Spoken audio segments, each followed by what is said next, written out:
नमस्कार। सोचिए, एक वक्त था जब अमेरिका, हाँ वही अमेरिका, भारत से भी ज्यादा गरीब और कर्ज में डूबा हुआ था। लेकिन आज वो पूरी दुनिया का सुपर पावर बनकर बैठा है। सबसे ताकतवर सेना, सबसे बड़ी अर्थव्यवस्था और सबसे एडवांस टेक्नोलॉजी सब उसके पास है। तो सवाल ये है कि ये सब हुआ कैसे। चलिए इस दिलचस्प कहानी को समझते हैं। यही वो सवाल है जो आज भी कई लोगों को हैरान करता है। आखिर ये हुआ कैसे? एक ऐसा देश जो पैदा ही कर्ज में हुआ, उसने दुनिया पर राज करने का सफर कैसे तय किया? इस कहानी में चालाकी है, मौकापरस्ती है और ऐसी स्मार्ट नीतियां हैं जिन्होंने इतिहास का रुख ही मोड़ दिया। तो चलिए कहानी की शुरुआत करते हैं अमेरिका के जन्म से। और इसका जन्म भाई कोई जश्न नहीं था, बल्कि कर्ज और कंफ्यूजन का एक बड़ा सा ढेर था। ब्रिटेन से आजादी तो मिल गई, पर इस जीत की कीमत बहुत भारी थी। देश के नाम पर थे सिर्फ 13 राज्य और उन पर कर्ज इतना कि भविष्य बिल्कुल धुंधला लग रहा था। आज के सुपर पावर वाले अमेरिका से एकदम उल्टा सीन था। तो सवाल यह है कि इतना कर्ज आया कहां से? जवाब है वॉर बॉन्ड्स। असल में ये कागज के टुकड़े थे, एक वादा। सरकार ने लोगों से कहा, आज आप हमें पैसा दो, जंग जीतने के बाद हम ब्याज के साथ लौटाएंगे। लोगों ने अपनी जमा पूंजी, सोना तक गिरवी रखकर ये बॉन्ड खरीदे, देश के लिए। उस टाइम की गड़बड़ को समझने के लिए बस इतना सोच लीजिए कि इंडिया में हर स्टेट मतलब यूपी, महाराष्ट्र, गुजरात सब अपने अपने नोट छापने लगे। क्या होगा? पूरा सिस्टम ठप हो जाएगा, है ना? कोई एक दूसरे पे भरोसा नहीं करेगा। बस ठीक यही हाल था उस नए नए बने अमेरिका का। और यहीं पर सीन में आते हैं अलेक्जेंडर हैमिल्टन, एक असली जीनियस। उन्होंने एक जबरदस्त प्लान बनाया। पहला कदम, केंद्र सरकार ने कहा, सारे राज्यों का कर्जा हमारा कर्जा है। दूसरा, एक सेंट्रल बैंक बनाया और एक कॉमन करेंसी छापी, पूरे देश के लिए एक पैसा। और तीसरा, विस्की जैसी चीजों पर टैक्स लगाकर उस पैसे से दुनिया का कर्ज चुकाना शुरू किया।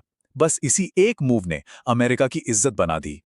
तो अब जब पैसा और इज्जत दोनों आ गए, अमेरिका ने अपना साइज और अपनी ताकत दोनों बढ़ाने पर फोकस किया। $15 मिलियन। आज सुनने में शायद ये कोई बड़ी रकम ना लगे, लेकिन उस जमाने में ये बहुत बड़ी बात थी। और ये वो कीमत थी जो अमेरिका ने फ्रांस को दी। क्यों? क्योंकि नेपोलियन को लड़ाइयों के लिए पैसों की सख्त जरूरत थी और अमेरिका ने इस मौके को हाथ से जाने नहीं दिया। और इस मामूली सी कीमत के बदले में क्या मिला? अमेरिका का साइज रातों रात डबल हो गया। जी हां, डबल। इस एक डील ने उसे व्यापार के लिए जरूरी पोर्ट्स दिए और फैलने के लिए बेहिसाब जमीन। यह शायद इतिहास की सबसे स्मार्ट प्रॉपर्टी डील थी। लेकिन जैसे जैसे देश बड़ा हो रहा था, अंदर ही अंदर एक दरार भी चौड़ी हो रही थी। एक तरफ था नॉर्थ, जहां फैक्ट्रियां लग रही थी, इंडस्ट्री बढ़ रही थी और वो गुलामी के खिलाफ थे। दूसरी तरफ था साउथ, जिसकी पूरी इकोनॉमी खेती और गुलामों की मेहनत पर टिकी थी। ये दो अमेरिका बन चुके थे और यही टकराव आगे चलकर सिविल वॉर की वजह बना। सिविल वॉर के बाद अमेरिका ने देश को जोड़ने का काम फुल स्पीड में शुरू किया। पूरे देश में रेल और सड़कों का जाल बिछा दिया। दुनिया भर में मार्केटिंग की कि अमेरिका लैंड ऑफ अपॉर्चुनिटी है, सपनों का देश है। नतीजा, दुनिया भर से बेहतरीन इंजीनियर, मजदूर और पैसा सब अमेरिका की तरफ दौड़े। और इसी माहौल में पैदा हुए रॉकफेलर, कार्नेगी और जेपी मॉर्गन जैसे बिजनेस टाइटन्स। अब कहानी में एक नया मोड़ आता है। अमेरिका ने एक बहुत ही कड़वा लेकिन अपने लिए बहुत ही फायदेमंद सबक सीखा। वो सबक था कि युद्ध, अगर आप लड़ नहीं रहे बल्कि लड़ने वालों को सामान बेच रहे हैं, तो इससे बड़ा मुनाफे का कोई सौदा नहीं। वर्ल्ड वॉर 1 में अमेरिका ने क्या किया? कागज पर तो वो न्यूट्रल था, हम किसी की साइड नहीं है। लेकिन पर्दे के पीछे वो दोनों तरफ की लड़ रही पार्टियों को हथियार भी बेच रहा था और पैसा भी उधार दे रहा था। नतीजा क्या निकला? यूरोप पूरी तरह तबाह हो गया, कर्ज में डूब गया और अमेरिका की तिजोरियां भर गई। अमेरिका को समझ आ गया था कि हथियार बेचना दुनिया का सबसे तेज पैसा बनाने वाला बिजनेस है। फिर आई 1930 की महामंदी, जिसने अमेरिका को भी हिला दिया। लेकिन फिर हिटलर ने यूरोप में जंग छेड़ दी और अमेरिका की किस्मत फिर चमक गई।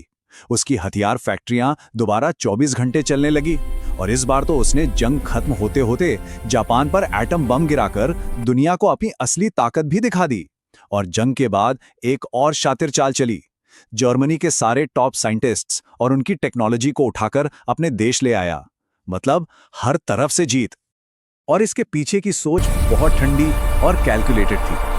अमेरिका ने देखा कि यूरोप के बड़े बड़े देश आपस में लड़कर खत्म हो रहे हैं, तो उन्हें होने दो। क्योंकि एक बर्बाद यूरोप का मतलब था कि भविष्य में अमेरिका का कोई कॉम्पिटिटर ही नहीं बचेगा। लड़ाई से मिली इस बेहिसाब ताकत को अमेरिका ने अब एक ऐसे हथियार में बदला जो तोप और बंदूकों से भी ज्यादा खतरनाक था, और वो हथियार था अमेरिकी डॉलर। इस तस्वीर को देखिए। वर्ल्ड वॉर 2 के बाद दुनिया का 70% सोना अकेले अमेरिका के पास था। सोचिए, 70%, बाकी पूरी दुनिया के पास सिर्फ 30%। ऐसी आर्थिक ताकत किसी के पास नहीं थी। इसी सोने के ढेर पर बैठकर अमेरिका ने दुनिया के सामने एक डील रखी, जिसे ब्रेटन वुड्स एग्रीमेंट कहते हैं। डील सिंपल थी, आप सब लोग आपस में व्यापार डॉलर में करो। चिंता मत करो, मेरे पास हर डॉलर के बदले देने के लिए सोना है। जब भी आपका मन करे $35 लाओ और एक ऑन सोना ले जाओ। दुनिया के पास कोई और ऑप्शन था ही नहीं, सब मान गए। लेकिन 1971 में कहानी में एक ट्विस्ट आया। जब फ्रांस में अपने डॉलर के बदले सोना मांगा, तो अमेरिकी प्रेसिडेंट निक्सन ने साफ कह दिया, सोना वोना कुछ नहीं मिलेगा, तुम्हें मेरे भरोसे पर यकीन करना होगा। बस उस एक दिन अमेरिका ने दुनिया को बता दिया कि अब नियम मैं बनाऊंगा, मेरा वचन ही है शासन। और फिर इस बादशाहत पर आखिरी मुहर लगाने के लिए आया पेट्रो डॉलर पैक्ट। अमेरिका ने सऊदी अरब से डील की कि दुनिया में कहीं भी तेल बिकेगा तो सिर्फ और सिर्फ अमेरिकी डॉलर में। अब सोचिए, जिस किसी को भी पेट्रोल डीजल चाहिए उसे पहले डॉलर खरीदना पड़ेगा। इस एक चाल ने डॉलर की डिमांड को हमेशा हमेशा के लिए आसमान पर पहुंचा दिया। ये तो थी इतिहास की बात। अब आते हैं आज के दौर में और देखते हैं कि आज अमेरिका अपनी पावर बनाए रखने के लिए कौन से नए मॉडर्न हथियार इस्तेमाल करता है। आज के हथियार फिजिकल नहीं है। आज लड़ाई लड़ी जाती है फाइनेंशियल ग्रांट से, मतलब अपने मतलब के पत्रकारों और एक्टिविस्ट्स को पैसा देकर अपनी कहानी को आगे बढ़ाना। लड़ाई लड़ी जाती है सोशल मीडिया से, गूगल, फेसबुक, एक्स, इनके जरिए इंफॉर्मेशन को कंट्रोल करना। और सबसे बड़ा हथियार ऑपरेटिंग सिस्टम। पूरी दुनिया माइक्रोसॉफ्ट विंडोज पर निर्भर है, जो अमेरिका को एक अदृश्य किल स्विच देता है। यह निर्भरता कितनी खतरनाक है, इसका अंदाजा आप इस बात से लगाइए। अमेरिकी सरकार का बस एक ऑर्डर और माइक्रोसॉफ्ट किसी भी देश का पूरा इंफ्रास्ट्रक्चर बंद कर सकता है। बैंक, पावर प्लांट, रेलवे, अस्पताल, सब कुछ ठप। ये बिना एक भी गोली चलाए किसी भी देश को घुटनों पर लाने की ताकत है। तो कर्ज, जमीन पर कब्जा, युद्ध से मुनाफा और डॉलर की चालाकी, इन सब के दम पर अमेरिका ने अपना साम्राज्य बनाया। लेकिन आज की दुनिया तेजी से बदल रही है, नई ताकतें उभर रही हैं। तो बड़ा सवाल यही है, क्या एक देश का ये दबदबा हमेशा कायम रह पाएगा? ये एक ऐसा सवाल है जिसका जवाब भविष्य ही देगा।